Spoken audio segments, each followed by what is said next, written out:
अस्सलाम वालेकुम। कुछ अच्छी खबरें नहीं आ रही थी बहुत अरसे से। जंग व जदल की खबरें आ रही हैं, महंगाई की खबरें आ रही हैं, पेट्रोलियम प्राइसेस बढ़ने की बातें आ रही हैं और पेट्रोलियम प्राइसेस बढ़ने से जो महंगाई का तूफान हो रहा है उसकी बातें हो रही हैं। लेकिन इस सारे अमल के अंदर कुछ ऐसी बातें भी हैं जो थोड़ा सा रिलीफ आवाम को दे रही हैं। और वो खबर क्या है कि मुल्क में लोड शेडिंग का खात्मा हो गया है। और ये लोड शेडिंग जो पिछले अप्रैल के महीने में जिसने खूब लोगों के पसीने निकाले, गर्मी ने इंतहाई परेशान किया। एक तो अप्रैल का महीना इंतहाई गर्म, लू चल पड़ी और उस दौरान लोड शेडिंग भी 5-5 घंटे की लोड शेडिंग, और जो बाद में कम होकर 2.5 घंटे पर आ गई और उसका कोई हल नहीं था। वजह क्या थी? खलीज के अंदर जंग हो रही थी, वहां से एलएनजी नहीं आ रही थी। और अब जबकि एलएनजी की वाफिर सप्लाई पाकिस्तान पहुंच चुकी है तो अब पाकिस्तान के अंदर लोड शेडिंग का खात्मा हो गया। और इस बात का ऐलान आज जो वजीर तवानाई हैं अवैस लगारी, उन्होंने किया कि अगले आने वाले दिनों में अब पाकिस्तान के अंदर लोड शेडिंग नहीं होगी। उन्होंने लोड शेडिंग ख़त्म करने की जो 2-3 वजूहात बताई, उसमें जो सबसे बड़ी वजह है कि तो हाइडल पावर जो पाकिस्तान की तवानाई का जो सबसे अहम, सबसे मौसर और सबसे सस्ता जरिया है। हाइडल पावर क्या होती है कि जब आप दरियाओं के ऊपर डैम्स बनाते हैं और डैम्स का पानी जब टरबाइंस पर छोड़ा जाता है और उससे जो बिजली पैदा होती है उसको हाइडल पावर कहते हैं। तो पाकिस्तान की जो कैपेसिटी है हाइडल पावर की वो तो तकरीबन 10 से 11 हज़ार मेगावाट है। लेकिन अब चूंकि ग्लेशियर्स पिघलना शुरू हो गए हैं, पिछले दिनों सर्दी थी तो डैम्स तकरीबन खुश्क हो गए थे, तो हाइडल पावर इंतहाई कम हो गई थी। तो अब ग्लेशियर पिघलना शुरू हो गए हैं, दरियाओं में थोड़ा पानी आ गया है, डैम्स की सतह बुलंद होना शुरू हो गई है, तो अब हाइडल पावर भी बढ़ती चली जा रही है। और अब पाकिस्तान के पास हाइडल पावर की सूरत में 6000 मेगावाट बिजली आ गई है। तो इसकी वजह से ये जो फ्लो है बिजली का बढ़ गया है। फिर अमेरिका से जो पाकिस्तान ने एलएनजी खरीदी है, उस एलएनजी के आने की वजह से जो गुज़िश्ता रोज़ पाकिस्तान में पहुंची, तो वो एलएनजी जो है वो जो पावर जनरेशन हाउसेज हैं, जो बिजली घर हैं, उनको फराम की गई है और वहाँ से बिजली पैदा हुई, उसको सिस्टम में लाया गया और वो सिस्टम के ज़रिए बिजली जो है अब आवाम तक पहुँचाई गई है, जिसकी वजह से लोड शेडिंग का खात्मा हो गया था। अब थोड़ा सा समझने की ज़रूरत है, पाकिस्तान के अंदर 3-4 ज़राए ऐसे हैं जिनसे बिजली पैदा होती है। हाइड्रो पावर का मैंने आपसे जिक्र किया कि पानी के ज़रिए बिजली पैदा होती है।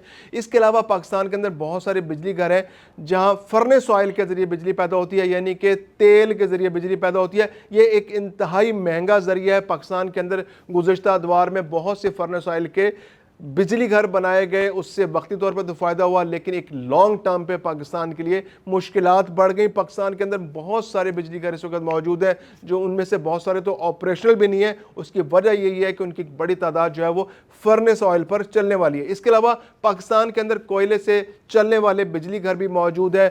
और इसके अलावा पाकिस्तान के अंदर जो गैस वाले, कोयले वाले, फर्नेस ऑयल वाले और हाइड्रो पावर वाले, ये तमाम के तमाम मिलकर तकरीबन पाकिस्तान के अंदर अगर कैपेसिटी को जज किया जाए तो गिनती जो पेपर पर आएगी वो तो 46,000 मेगावाट की आएगी। लेकिन एक्चुअल जो आज जैसे वजीर तवानाई ने बताया कि जो एक्चुअल जो पाकिस्तान की बिजली की कैपेसिटी है वो 30 से 32 हज़ार है।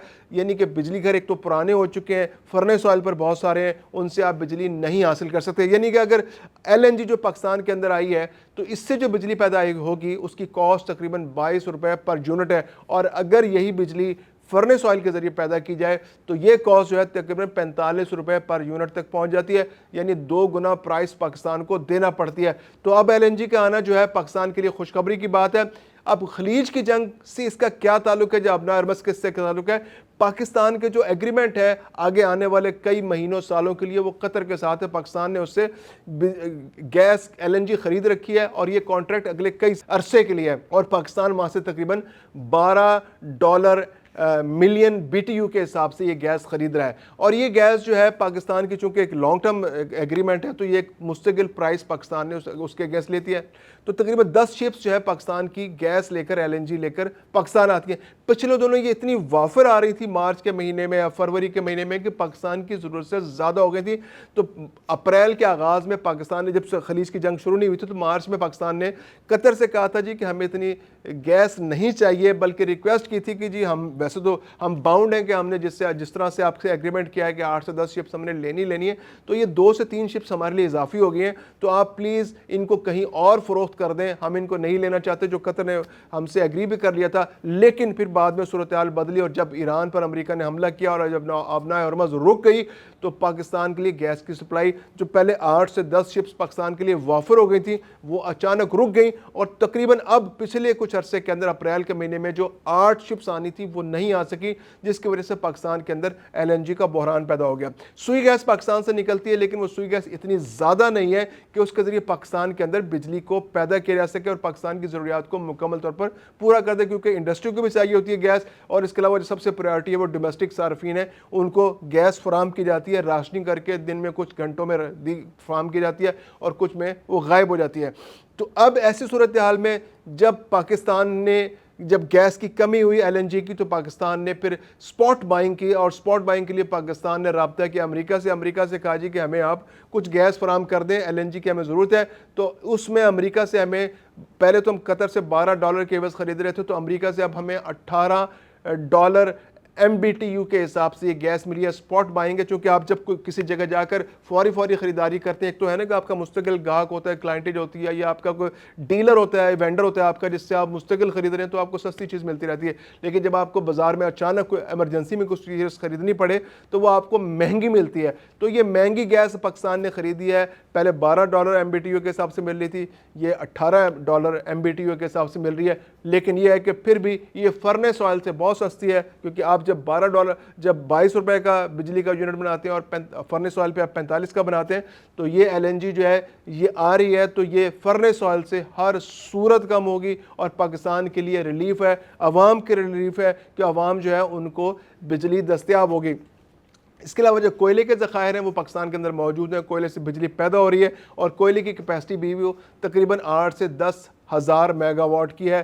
थर कोल बड़ा इंपॉर्टेंट है इसके अंदर। इसके अलावा साहिवाल के अंदर, बिक्की के अंदर पाकिस्तान के कोयले से चलने वाले जो प्लांट्स हैं वो चल रहे हैं, वो एक्टिव हैं, कोयले से बिजली पैदा हो रही है। 6000 मेगावाट जो है हमारे पास हाइडल से आ गई है। इसके अलावा LNG जो है हमने तकरीबन 6000 मेगावाट तक LNG को भी ले गए। तो पाकिस्तान के अंदर इस वक्त जो ज़रूरत है वो 20 से 22 से 24,000 मेगावाट की ज़रूरत है। और एक वक्त ऐसा आता है कि पाकिस्तान के अंदर जो हाईएस्ट यूजेज है बिजली की, जो रिक्वायरमेंट होती है वो तकरीबन 28,000 मेगावाट तक जाती है। जबकि बिजली पाकिस्तान के अंदर जो नॉर्मल, जब पाकिस्तान के कंट्रोल में मामलात होते हैं, तो 25 से लेके 26,000 मेगावाट तक बिजली पाकिस्तान कन्वीनियंटली पैदा करता है। और जब यूजेज जो है 28,000 मेगावाट तक चली जाती है तो उस वक्त थोड़ी बहुत पाकिस्तान के अंदर लोड शेडिंग करना पड़ती है। लेकिन आज जिस तरह से वज़ीर तवानाई ने उम्मीद दिलाई है कि पाकिस्तान के अंदर अब 30,000 मेगावाट तक बिजली पैदा करने की सलाहियत है और पाकिस्तान आने वाले दिनों में इसको मीट भी कर सकता है 30 से 32,000 मेगावाट, और लोड शेडिंग अब नहीं होगी।